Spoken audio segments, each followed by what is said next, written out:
Salam alaikum. Dans cette séance, on va la consacrer à l'étude des conducteurs.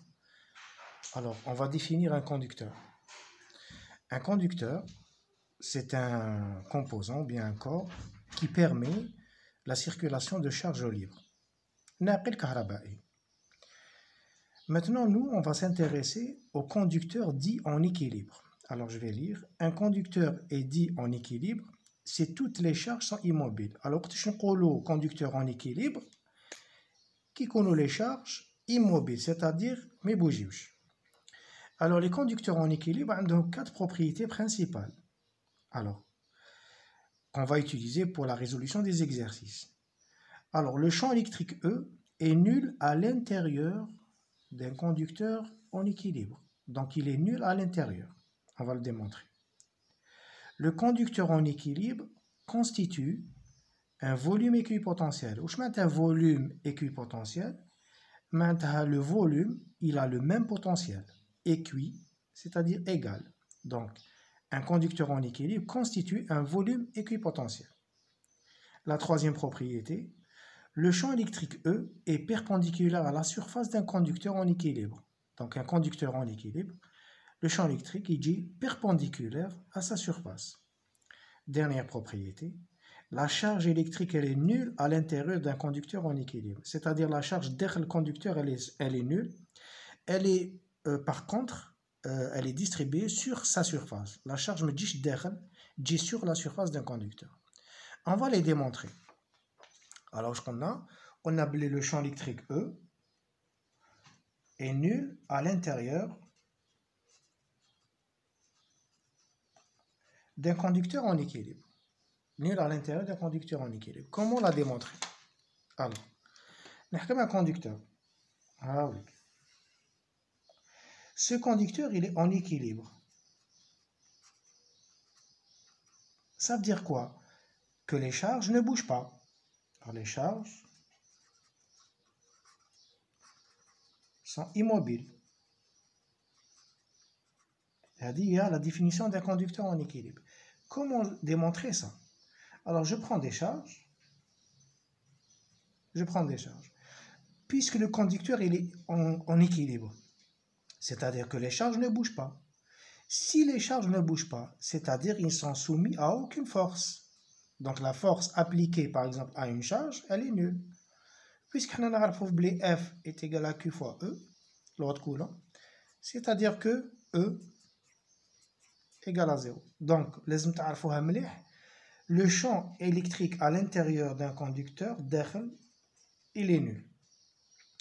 Deuxième propriété, la deuxième propriété, c'est quoi? On a appelé le conducteur en équilibre constitue un volume équipotentiel.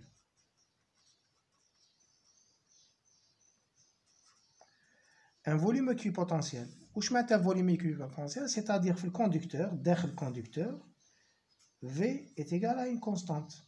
Comment on l'a démontré? Mais il a la entre le champ et le potentiel. C'est un mot un dV est égal à moins E dL. Puisque le champ électrique il est nul à l'intérieur d'un conducteur, le champ électrique est nul à l'intérieur d'un conducteur. Donc tout ça, ça vaut 0. D'accord? dV vaut 0, ce qui fait que V, c'est une constante. Maintenant, en tout point d'un conducteur, ou n'importe quel endroit d'un conducteur, le potentiel, c'est le même, il est constant. Maintenant, troisième propriété, comme le champ électrique E, il est perpendiculaire à la surface d'un conducteur en équilibre.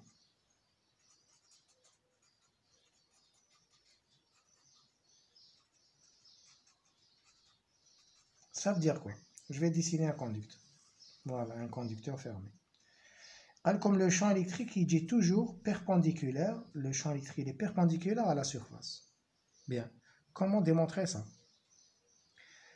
On va supposer deux charges, par exemple ici une charge ou la wahda ou la zouj. On suppose que le champ électrique, par exemple, le champ électrique, il n'est pas perpendiculaire, il est comme ça. Il est comme ça. Il est comme ça. Si le champ électrique il est comme ça, c'est-à-dire que la charge peut se déplacer. Et si cette charge peut se déplacer, ça veut dire que le conducteur n'est pas en équilibre. Parce que le conducteur en équilibre, les charges ne bougent, les charges sont immobiles. Quand on a le champ électrique comme ça, c'est-à-dire que la charge le conducteur, il est en équilibre. Donc c'est pour ça que le champ électrique il est perpendiculaire à la surface. Si je prends par exemple une charge ici, le champ électrique, comme il est perpendiculaire, la charge ne peut pas se déplacer dans ce sens-là. Et là, elle s'est déplacée dans ce sens-là, c'est-à-dire que la charge, elle s'est arrachée du conducteur. C'est un autre phénomène qu'on n'étudie pas maintenant. Donc, le champ électrique, il est perpendiculaire à la surface d'un conducteur en équilibre. Quatrième propriété, qui est très importante, il dit que la charge à l'intérieur d'un conducteur, elle est nulle. La charge à l'intérieur d'un conducteur, elle est nulle. Comment démontrer ça? Je prends un conducteur. Il est en équilibre. La charge elle est nulle à l'intérieur d'un conducteur en équilibre. Nous utilisons le théorème de Gauss ici. Pour démontrer ça, j'utilise le théorème de Gauss. Je prends une surface de Gauss qui est à l'intérieur de ce conducteur, c'est-à-dire la surface de Gauss.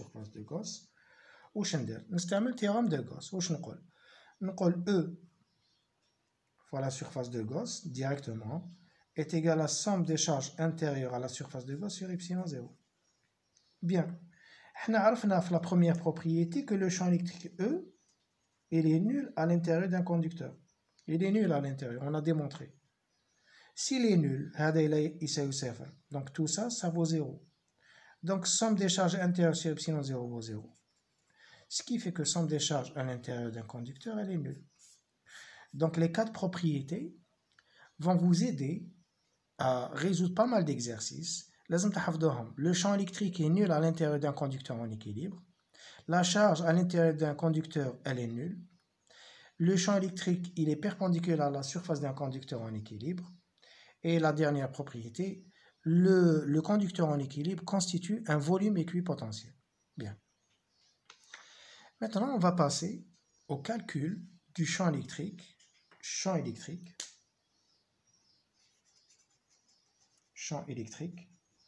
au voisinage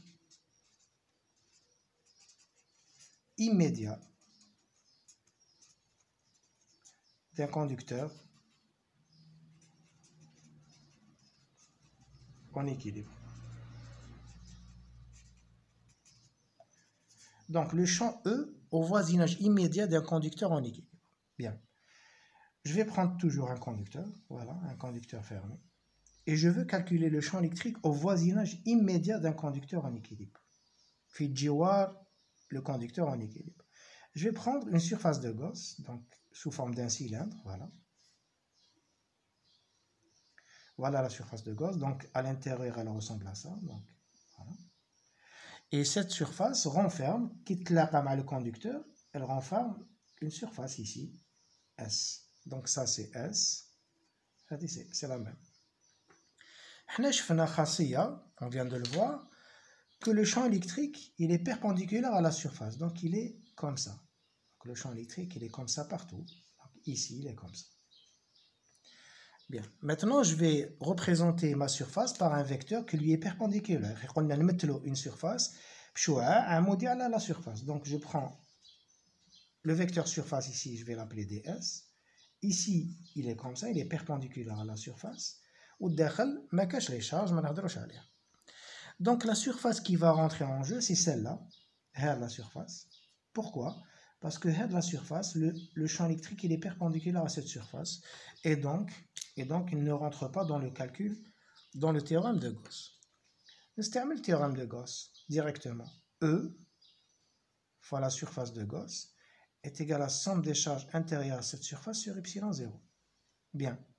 Je considère directement cette surface parce que je fais un théorème de Gauss, on va utiliser uniquement celle-là.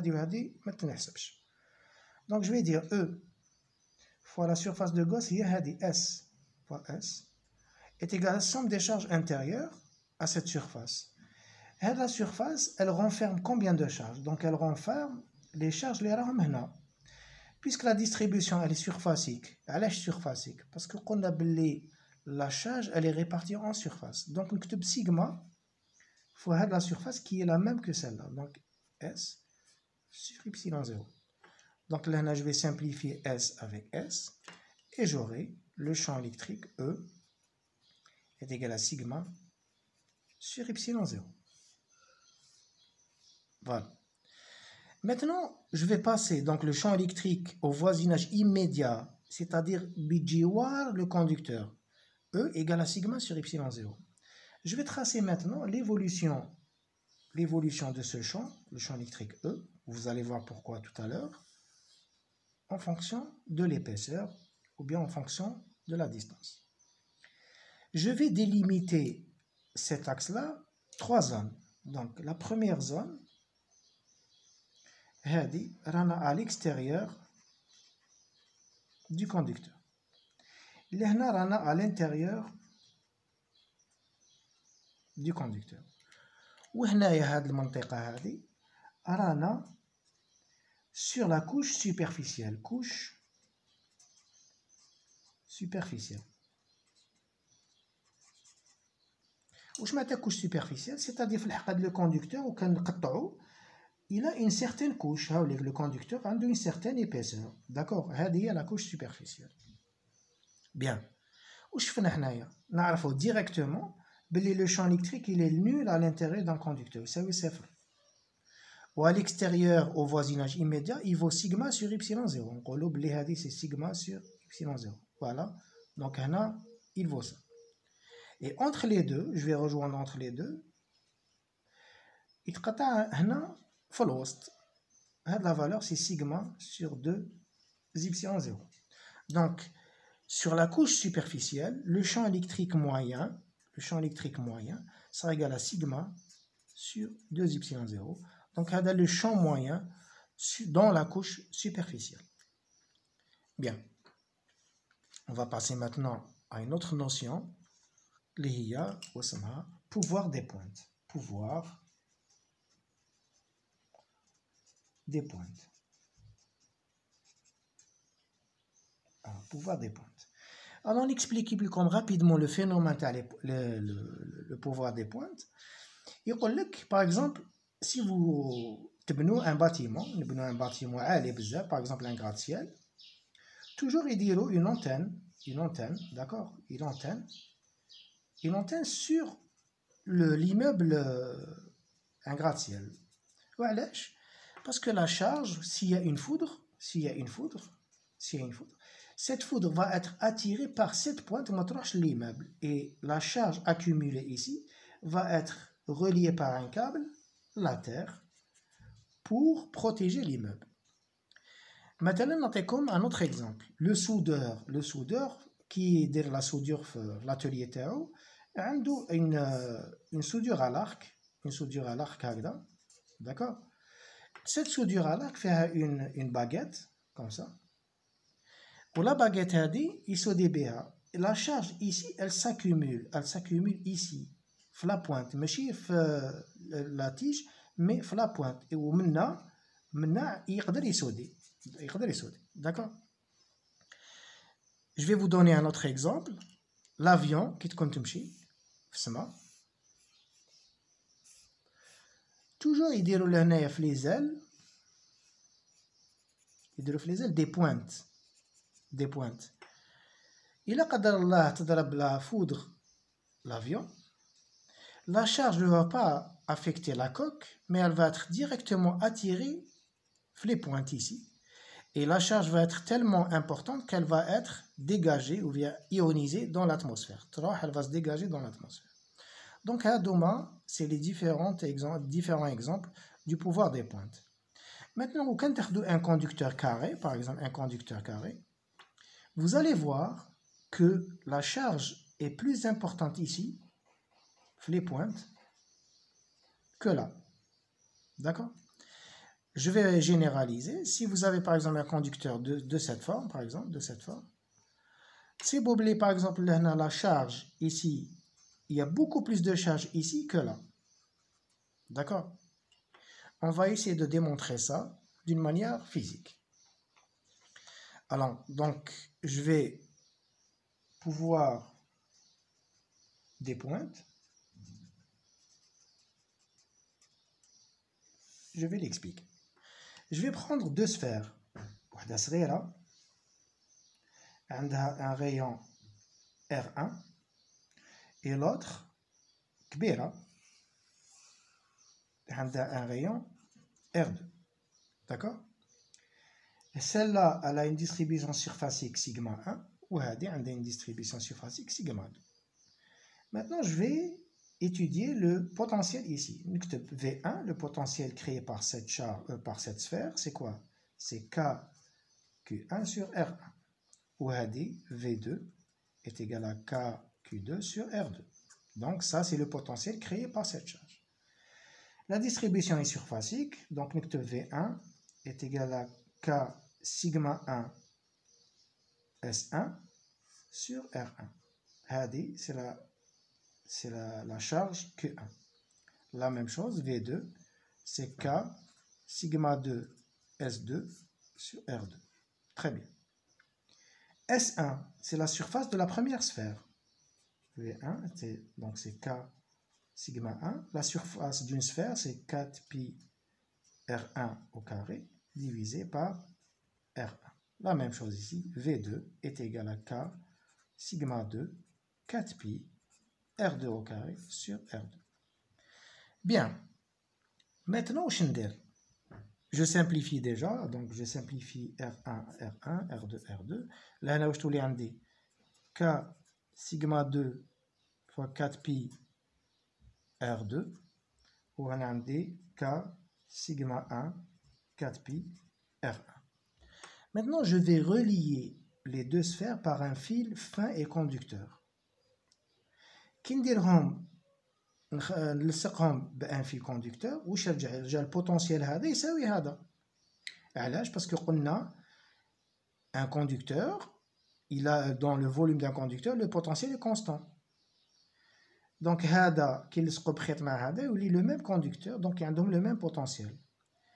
واش يحب يقول معناتها V1 يرجع يساوي V2. D'accord?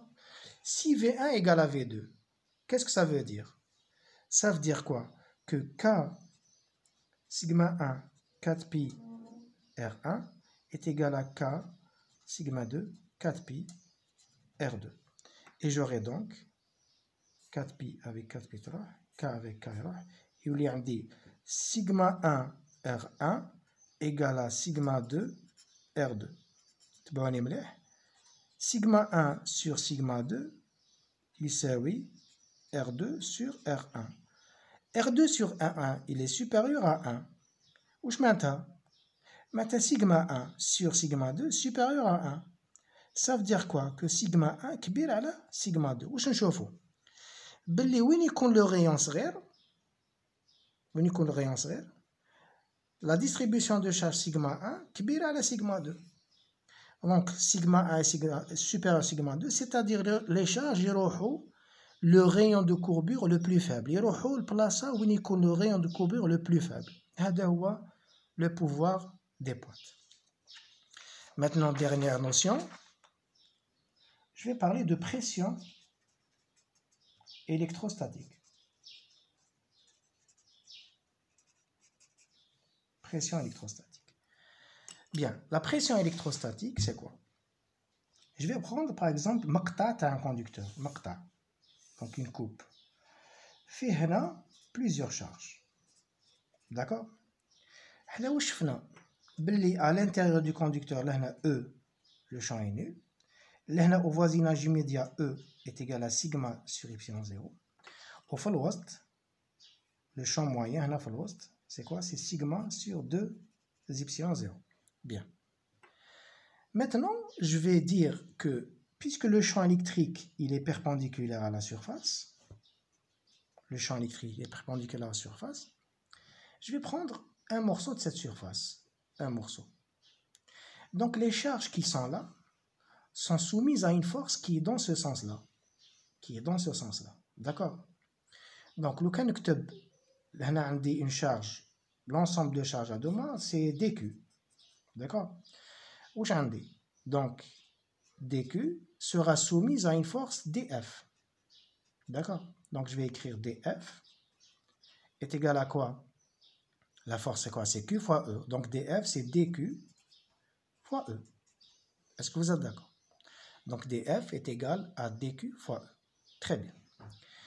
dQ, c'est sigma ds. D'accord? dQ, c'est sigma ds. Fois E, je vais considérer ici, puisque là on est sur la surface, le champ moyen. Donc c'est sigma sur 2y0. Donc ici j'ai enlevé les vecteurs. Donc je vais multiplier par un vecteur unitaire U. Donc je vais les enlever de toute façon. Donc dF en module, c'est sigma au carré fois ds 1 sur 2y0. Donc جبت هذا لهنا. Bien. واش معناتها pression électrostatique? وشنو هي الوحده ولا la définition تاع une pression? C'est quoi? C'est dF, c'est القوه على المساحه. dF sur ds, c'est sigma au carré sur 2y0. Donc la pression électrostatique, c'est sigma au carré sur 2y0. Ça sert à quoi ça? شفتوا كامل كي كنتو صغار كديروا une bulle de savon, زعما ديروا une bulle de savon sur une table, que quel que soit le signe de la charge, la bulle va se dilater, elle va se dilater حتى elle s'éclate. وعلاش؟ parce qu'en réalité il y a des forces qui sont comme ça, qui vont faire que la bulle va se dilater, et de là vient la notion de pression électrostatique. Bien. Maintenant, on va passer à un autre chapitre dans une deuxième vidéo qui concerne les phénomènes d'influence. Merci pour votre attention.